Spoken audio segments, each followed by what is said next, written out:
আসসালামু আলাইকুম প্রিয় দর্শক। খেলা কিন্তু চারদিকে শুরু হয়ে গেছে।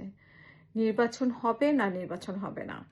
১২ই ফেব্রুয়ারি নির্বাচন হবে না নির্বাচন হবে না। সেরকম গুঞ্জনের পাশাপাশি ব্যালট পেপারে যেই মার্কা দেওয়া হয়েছে, মার্কা বসানো হয়েছে, সেখানে শুরুতেই আছে শাপলা কলি আছে, দাঁড়িপাল্লা আছে, হাত পাকা আছে। তো মাঝখানে অনেক খুঁজে টুজে মানুষ হয়তোবা ধানের শীষ খুঁজে পাবে। তো সেখানে এটা একটা অনেকেই যেটা বলার চেষ্টা করছে যে অক্ষরের বিষয়গুলো এসেছে। তো সেটা যদি আ হয়ে থাকে সেটা অন্য বিষয়। বাট এটা তো নির্বাচন কমিশনের এটা ব্যাখ্যা করা উচিত, সঠিকভাবে ব্যাখ্যা করা উচিত। আসলে এটা কি অক্ষরের জন্য হয়েছে নাকি উদ্দেশ্যপ্রণীতভাবে হয়েছে? তাহলে উপরে সব একসাথে কেমনে পড়লো? সেটা একটা খুবই সন্দেহের একটা বিষয়। আ কয়েকদিন থেকে আমরা শুনতে পাচ্ছিলাম যে প্রশাসন হেলে পড়েছে বিএনপির দিকে। কিন্তু ২-৩ দিন থেকে এই শব্দটা শোনা যাচ্ছে না। তখন অন্যরকম পরিকল্পনা আমরা দেখতে পাচ্ছি যে ব্যালটের ক্ষেত্রে পরিবর্তন এসেছে। ব্যালটের যেই মার্কা বসানো হয়েছে সেই মার্কার ক্ষেত্রে বিএনপির মার্কাটাকে একদম মাঝখানে দেওয়া হয়েছে যেখানে ভাঁজ পড়ে যাবে এবং কালি আশেপাশের কালি পড়ে সেটা মোটামুটি মানে ইনভ্যালিড হয়ে যাবে।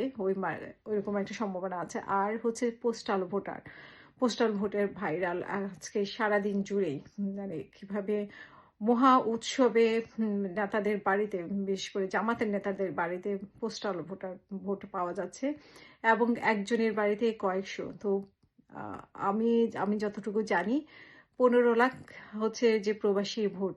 এখন এইগুলোতে যদি কারসাজি হয় তাহলে তো একটা ভোটের রেজাল্টে বদলে যাবে।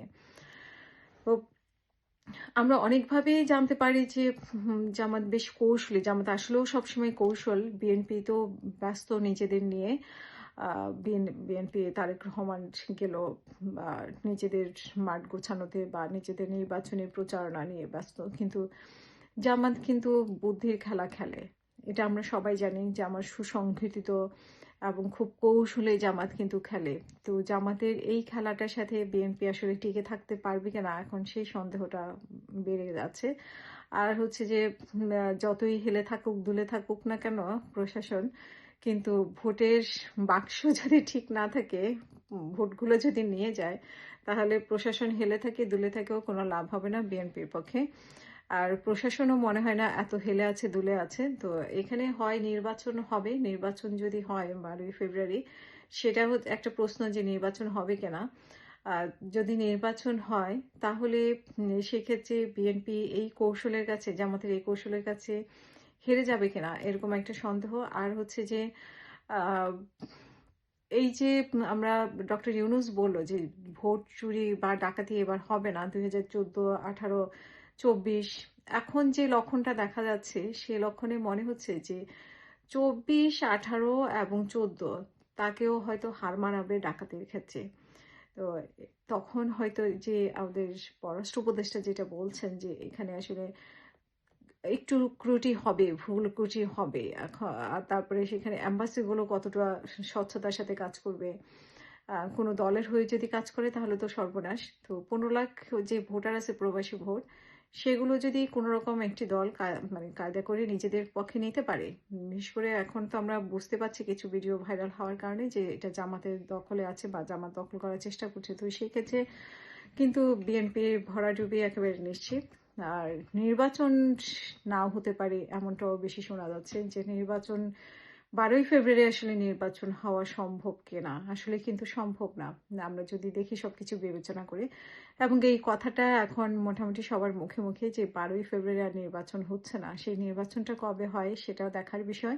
আর নির্বাচন হলেও বিএনপির আসলে এই নির্বাচনে জামাতের কাছে টিকে থাকাটা খুব মুশকিল হবে যদি নিজেরা কৌশলী না হয়। এখন পর্যন্ত ওনার নেতারা এনসিপি কি বলছে, অমুক কি বলছে, তমুক কি বলছে, এগুলো নিয়ে আসলে বেশি ব্যস্ত। এবং তারেক রহমানের সাথে কে দেখা করবে কে দেখা করবে না সেটা নিয়ে ব্যস্ত। আসলে নির্বাচনের মাঠে যে কাজ করা সেই কাজটা মানে জামাত তো বেশ কৌশলী কাজ করছে, কিন্তু বিএনপি সেই সাথে কতটা কৌশলী হতে পারছে সেটা এখন প্রশ্ন। এবং সেটাই কিন্তু বিএনপির ভাগ্য নির্ধারণ করবে, বাংলাদেশের ভাগ্য নির্ধারণ করবে। আর আমরা এটা বলতে চাই না যে বিএনপি জিতে আসুক, জামাত হেরে যাক। কথা হচ্ছে যে জনগণ যাতে একটা সুষ্ঠু ভোট দিতে পারে, সেই জামাতকে দেখ আর বিএনপিকে দেখ আর এনসিপিকে দেখ। জনগণের ভোটের রায়ের মাধ্যমে যাতে নির্বাচিত হতে পারে, সেটাই আমরা নিশ্চিত করতে চেয়েছিলাম, মানে 5ই আগস্টের পরে সেটা যাতে হয়। কেউ আমার কথায় ভুল বুঝবেন না যে এখানে আসলে জামাত বিএনপি বলে কথা না।